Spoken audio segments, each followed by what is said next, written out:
So on the business spotlight today, I've got Andrew Alleway from Tidy Green Clean. Welcome, Andrew. Good to see you. Thanks, Brenda. Nice to be here. Really good to have you on board. So tell us a bit about Tidy Green Clean. How did you get started?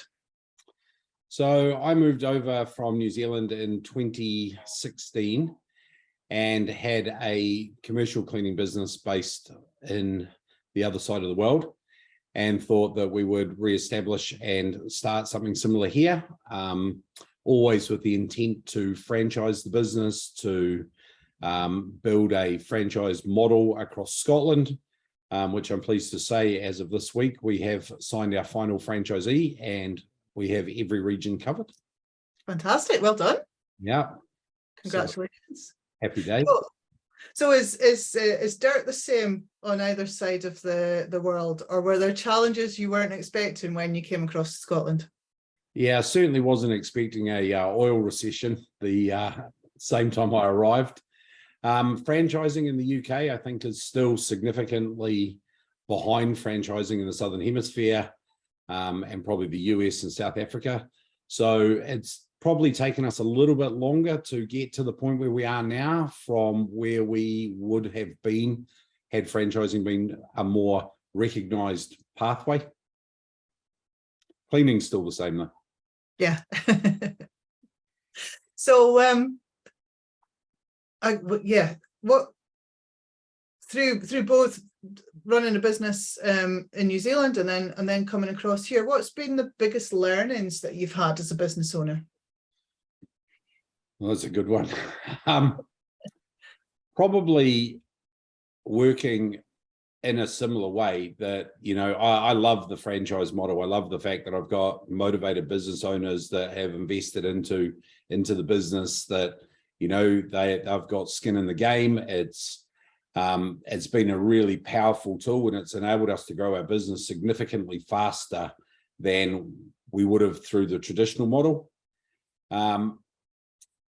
Probably some of the big hurdles I've had personally are that, you know, the tax laws are quite different here.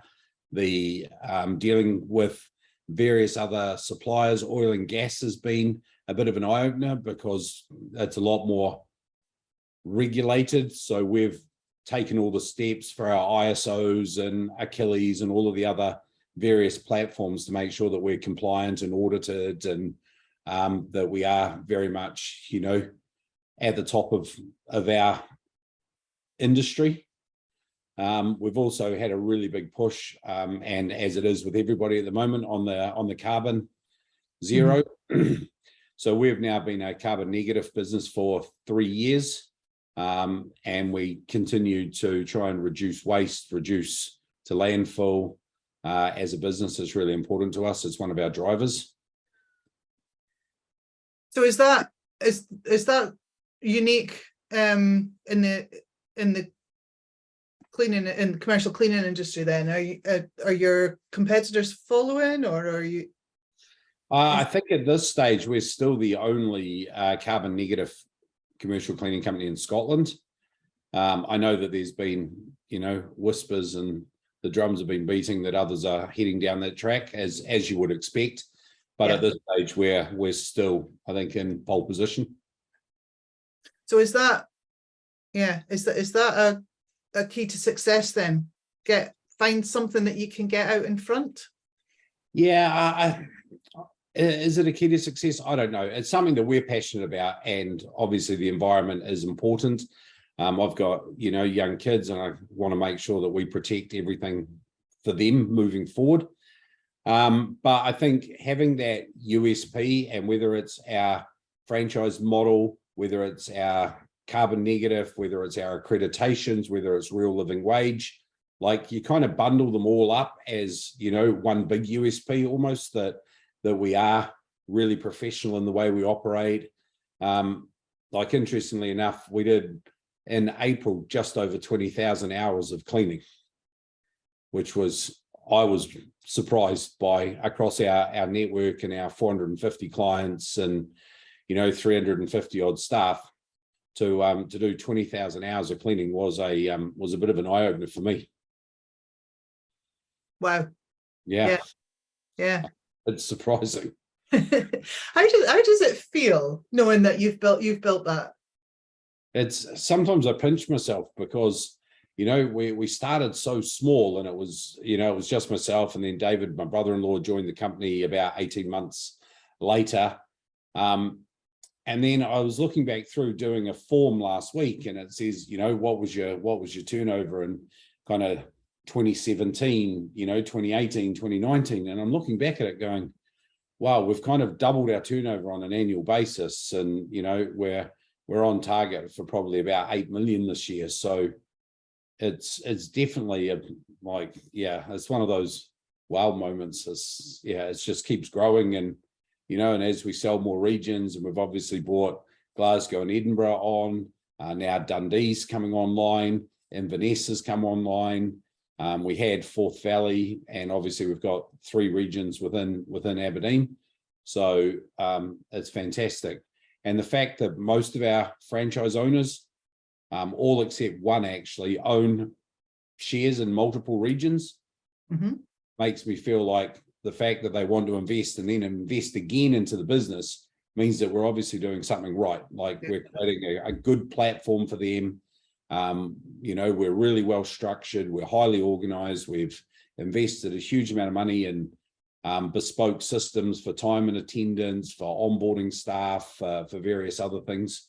And I think it's all just starting to, you know, come home that we've now got this platform, everything's in place. So moving forward, you know, we'll continue to improve, and continuous improvement is one of our drivers. But I feel like we've actually, after, you know, near on 7 years, we've finally got it all running really, really stably.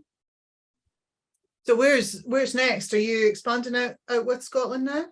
Not our intention. I think that there's so much business here, and part of our business is very much that we like to be close to our franchisees. And so being no more between David and myself than a couple of hours drive away, you know, like if they need support, we're here to support them. Whereas I kind of feel like if we go into England, it's almost like 40% of your week, even to get to Newcastle, because it's a day there and back and then another day.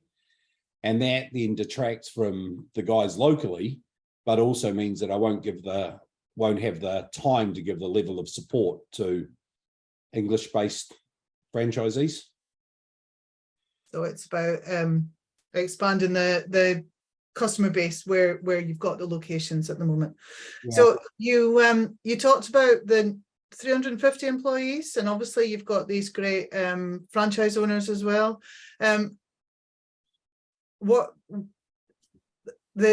At the moment, where everybody's talking about the lack of talent and how difficult it is to get staff, what's it been like building a team of that size?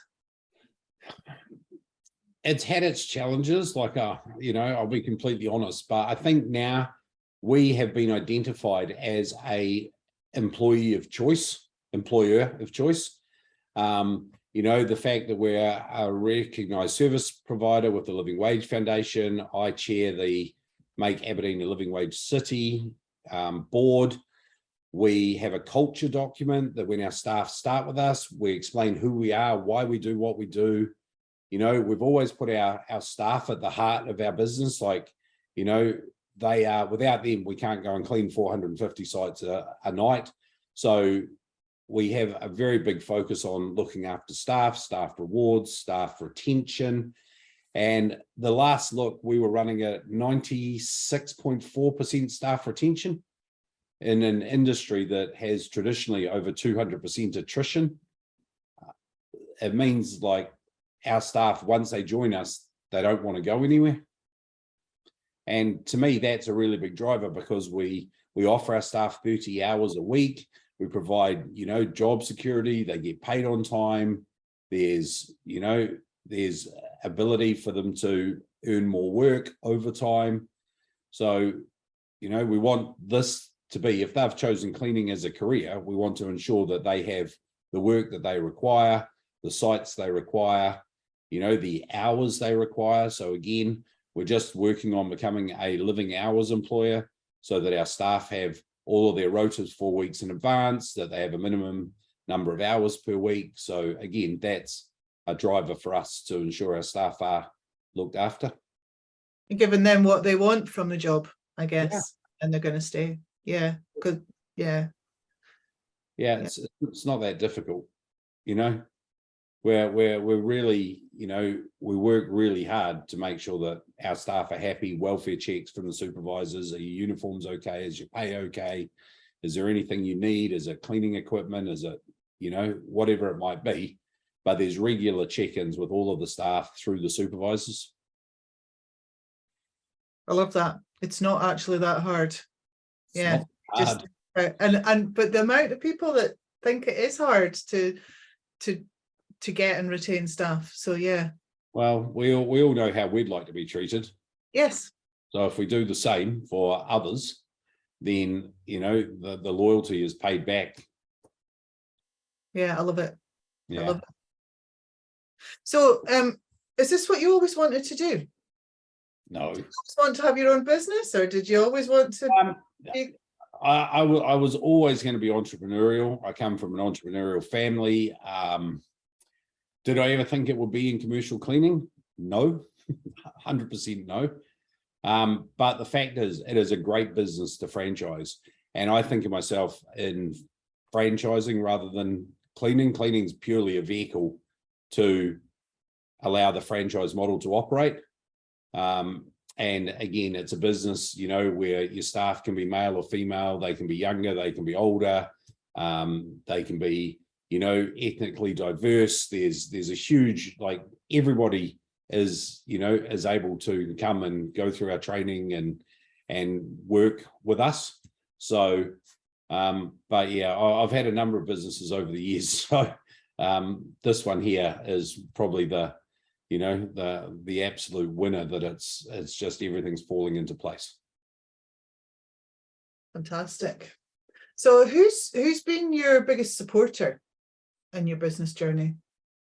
My wife, definitely. She is an absolute perfect person, because she understands me so well that, you know, she'll temper everything down and offer sound advice. I talk to my dad a lot about things as well. I speak to friends and colleagues and catch up with, you know, various people regularly, because sometimes you just need one business owner to another business owner from separate industries that you can just talk about concerns and things and actually get a fresh perspective. Yeah. So yeah, I tend to find that, you know, getting out and having an informal chat with people works really well for me. I think you need that, don't you? It can be lonely being in business. Yeah, and I'm lucky I've got a business partner. So again, you know, and he's my brother-in-law as well. So I do have somebody, but I think it'd be very, very hard doing this on your own without another person that, you know, sometimes it's because you've had a great win and you're super excited. Sometimes it's because you want to vent. Yeah. And you know that you can vent to them about whatever the problem is within the business. And, you know, you'll get a sympathetic ear most of the time. If you could start your business again, what would you do differently?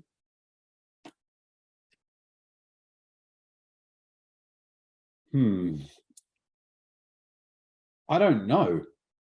I'd like to have expanded the franchise network faster than what I did, but I think we also needed to find our feet.